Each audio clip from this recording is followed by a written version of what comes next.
那这是我银行账户上显示的房贷余额，现在有14.4万多加币。今天我要做一件事情，那就是我要去银行把它给还掉，还钱。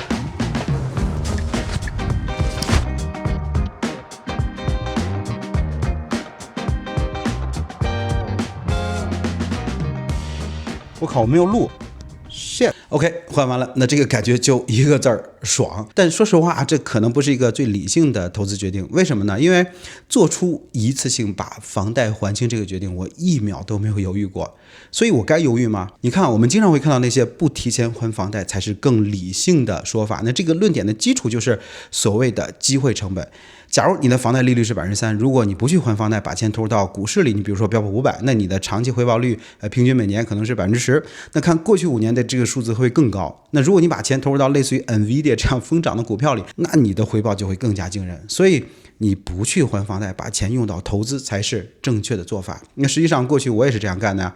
那5年前我需要跟银行重新签订这个贷款合同，那银行给我的利率是1.9%，5年固定，我很快的就答应了。那没有提前还掉房贷，把钱用来投资。事实证明这个决定也是对的啊。过去5年我的投资标的轻松的超过了房贷利率，而且后来因为利率上调，我的现金哪怕只是放在银行和券商那里都能拿到比房贷还要高的利率，我根本就没有理由去还房贷。但是为什么5年后续约我还是要还掉呢？是因为房贷利率比投资更高不划算了吗？严格来说并不完全是。你看，这是银行 offer 我的续约的选项。那这里科普一下啊，在加拿大基本上大家都是每几年就要跟银行重新签一个房贷合同，根据市场来决定利率，而不是一下子签上30年。那我们能看到啊，那现在利率确实高多了，最合算的也可能是我选择就是这个5年浮动的4%的利率选项。但我知道我可以从别的银行里拿到一些更优惠的利率。那这个4%虽然不算低，但如果跟我们刚才说的标普500比较起来，理论上还是投资更合算，是不是？那更不要说我还有其他的我认为更好的投资标的。那这是为什么我说提前还掉房贷对我来说不是一个理性的决定，但是为什么我还是这样做了呢？因为我追求绝对的零负债。10年前我刚贷款买这个房子的时候，就给自己定了个规矩，当我能一次性还清的时候，我就要把它还掉，开启零负债人生。那5年前我还不能，所以我没做，但现在我能了。那在今天这个视频里，我就想跟大家讨论一下不还房贷这个理性思考背后的问题。为什么我追求绝对零负债？关于实现零负债方法上的一些建议，以及我刚才强调的那个能字是什么意思？那希望能够给你一些启发。OK， 在正式开始之前，我想先花30秒的时间感谢一下我的长期赞助商 Interactive Brokers。那 IB 呢是一个屡获殊荣、被广泛认可的全球性的券商，也是我投资美股的平台。那我喜欢它，第一就是因为它的交易成本很低，第二它的换汇成本也很有竞争力。我买美股都需要把加币换成美元，那相比那些动不动就收1.5%以上的手续费的加拿大的券商来说，那 IB 的费率简直是太低了。光这一点我就选择他们了。那它还会为符合条件的账户里的现金支付利息。你比如说我过去的很多现金储备放在 IB 就是这个原因。那它的优势呢，其实还有很多，远不止我提到这些。那强烈推荐你点击评论区的链接查看一下 Interactive Brokers。那你点击链接呢，我会有收益，这也算是对我的支持了。好，那我们现在就回到视频。那首先我想澄清一个概念，就是什么叫做零负债？那零负债就是事实上的没有债务。那你的资产大于负债，这不叫零负债。哪怕你手上的现金大于债务，也不叫做零负债，它最多叫做技术上的零负债。那我3年前就已经是技术上的零负债了，但它本质上依然不是 debt free。那为啥我会纠结这个定义呢？你想象一个跷跷板啊，就是右边是你的房贷，那这个东西是固定的、确定的，无论你的收入高低、利息高低，无论世界发生了什么，它都在那里，你还债的义务不会消失。但左边呢是一堆东西，你的投资回报、你的信心、你的心理承受能力、你的现金流、你赚钱的能力、你的健康、你的家庭、国际局势、货币等等等等。你有没有发现左边的这些东西几乎全都是不确定的？哪怕左边放的是现金，它也是不确定的，因为现金可能会被你花到别的用途上。所以当你依然有债务的时候，你必须要维持左边所有这些不确定的因素，才能让这个跷跷板保持平衡。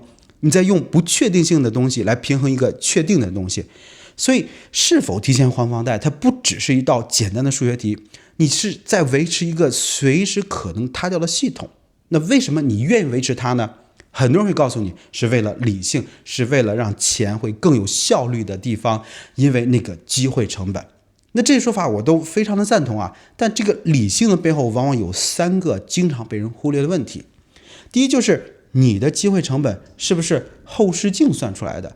那很多人说如果我当年没有还房贷，买了苹果、英伟达，哪怕是标普500，我现在就怎样怎样了。但是我想问你，你过去真的有投资这些标的了吗？你现在真的有一个让你确信的投资标的吗？更重要的是，你不去还房贷，你真的会把这些钱投进去吗？还是说他们一直在等待，或者以各种各样的形式被消费掉？你不知道的投资机会不是你的机会成本，你不确定的投资很难算作你的机会成本，你不去真正执行的投资，它的机会成本根本就不存在。但你的房贷是确定存在的。第二，我们很多人其实在用线性思维来看这件事儿。我们老说标普500长期年化多少多少，某只股票10年翻10倍，都比还房贷合适。但是你只是看到了终点，你没有看到中间的路啊。那网上不是有个梗图吗？就是你以为的投资回报会像是一条平滑完美的曲线，但真实的投资回报是中间各种过山车、各种坑。你想长期存活下来，前提就是你短期不会死掉。所以我想挑战一下你，问问你是否认真的考虑过最糟糕的情况？假设标普500再来一次像30年代那样的大萧条，持续好几年的低迷，你的投资在大幅的亏损，然后祸不单行，你失业了，身体出了问题，家人需要你，所有的糟糕的事情同时发生，而你的房贷还在那儿，每个月都要还，那你扛得住吗？这不是说你心理承受力不够强，而是说你的安全边际够不够。我觉得大多数人在这个问题上其实都放了自己一马。第三，复杂度的问题。那我回到那个跷跷板的比喻你维持左边的那一堆不确定的因素，维持这个跷跷板本身它就是一种复杂度。你让你的人生多出了很多需要管理的东西，你要盯着你的投资，你要评估各种宏观的变量，你要判断经济的周期，你要考虑利率会不会涨，等等等等。实际上我们现在讨论它就是复杂度的体现没了债务，没了这个跷跷板，我们根本就不需要去讨论。我当然不是说你必须要提前还房贷，追求零负债，或者你不这样做就是错的，每个人情况是不一样的。但如果你决定不主动消灭债务，它必须是在你认真思考过这3个层面之后，才是真正理性的决定。对我来说，这个3个问题我都考虑过。在过去的3年里，我的现金在任何时刻都是房贷的好几倍，我的现金流一直是正的。从绝对理性上来说，我完全可以维持现状，让那个跷跷板继续的转，继续寻找新的投资机会。我完全没有必要提前还房贷。然而，并不是所有的财务决策都得是理性的才行。那之前在读 Morgan Housel 的 The Psychology of Money 的时候呢，有一个概念让我印象特别的深。他说就是理性跟合理它不是同一件事情。就是一个决定它可以是不理性的，但它可以是合理的。那举个例子吧，就我跟很多人一样都在定投标普500。那我跟我太太的方法就是设定好自动交易，每周自动买1000加币。但从数据上来说这其实不是最理性的做法。你按照统计你应该一次性把钱全部投入到标普500里，那长期的回报会比分批定投要高。但这件事虽然理性，但很少有人能够真正的做到。我就很难做到，因为我会控制不住拿着钱尝试择时等待最佳的买入时机。这最大的可能就是我一直会等下去，不去投资。所以最后我们的策略就是设置券商自动每周固定的金额，当出现大幅下跌的时候呢，我再人工的额外的大量买入。那它是不理性的，但它对我们很合理，因为它能保证我们持续买入，将来不后悔。那 Housel 在书里说就我们人在现实生活中，它其实既不是完全理性的，也不是完全不理性的。重要的是，如果一个决定能够最大程度的去减少你未来的后悔，那它也许不是最理性的，但它是合理的。而追求零负债对我来说，就是这样一个不理性但合理的决策。那现在我们就来聊一聊这个合理，为什么我追求零负债？那零负债对我来说其实是一个追求自由、完全掌控自己人生的里程碑。那熟悉我的观众都知道我的家庭背景其实并不那么的好。那小时候我也见过父母因为我们的教育四处借钱发愁的样子，但这些事儿没有给我什么创伤，也没有让我对债务有所厌恶。可能是他们不是直接发生在我的身上的，我父母也很快摆脱了债务。那实际上跟很多人一样，我也是喜欢债务的。你比如说在加拿大工作之后，我就开始利斯车，接连利斯了好几辆，然后我甚至一度赚钱开始了飘，然后各种生活方式膨胀，而且我还贷款买了房。我记得我父亲当时对我们贷款的事情十分的担心，他听到说要还25年，然后就直摇头。然后我当时还嘲笑他是老顽固，不懂得利用杠杆。所以我并不是那种极度的厌恶债务的，而且我的这些债务并没有给我造成太大的经济压力，更不要提所谓的创伤了。那真正让我对债务产生改观的，开始追求零负债的，就是2016年开始接触到 FIRE 这个概念。而2016年也正好是我买这个房子的时候。那我当时读了这本书Early Retirement Extreme， 那它让我了解了 FIRE 的概念，彻底改变了我对世界的看法和人生的轨迹。而我对零负债的追求呢，也是受它的启蒙。那这本书我在频道里介绍过，那个视频播放已经快80万了，对很多人都产生了影响。后来我读了大量的关于财务自由、指数投资、价值投资书，开启了我的财富自由之路。而我从这些书里，包括非常多的投资前辈那里学到的印象最深的一课，就是不要有负债。那2019年我们第一次全款的买车，摆脱了车贷，那这辆车一直开到现在都没有换。后来我们的投资就远超我们的预想，帮助我们提前实现了财务上的相对自由。那我们的投资里从来没有用过杠杆，而我们唯一剩余的房贷从金额上变得微不足道。那2年前我突然发生心梗，我们都很紧张，但是我没有一秒是在担心未来的财务问题。在那一刻，我十分感谢10年前我读了这些书，让我对 FIRE 对财务自由有了一个执念，让我非常注重自己的安全边际，让我们在投资和人生的每次的过山车里都没有被甩出来过。那现在10年过去了，我其实对 FIRE 和财务自由看得很淡了，而且有了新的观点，那这些后面会跟大家分享。但我对负债的理解，就无论变得多立体多细节，我依然摆脱不了一个念头，那就是我要彻底的零负债。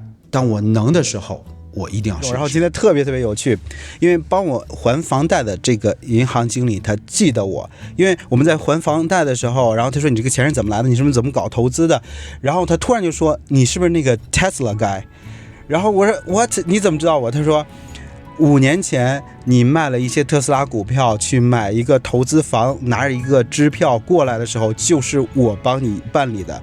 然后我就一直记着这个事儿。然后今天你过来还你自己的房贷，哇，这个事情简直就是太巧了，太巧。然后听完之后，真的是我们哈哈大乐。然后我们一起合了一个影来庆祝一下，就是我们共同见证了，就是一个人从过去5年、10年。的一个投资和个人成长的这么一个经历。所以如果说10年前那个零负债的愿景标志着我个人投资和转变的开始，那么10年后我真正的实现它，标志着我人生的一个里程碑的达成。这不仅仅是为过去的愿景交一份作业，它也代表我新的生活愿景的开始，那就是追求一个简单的生活。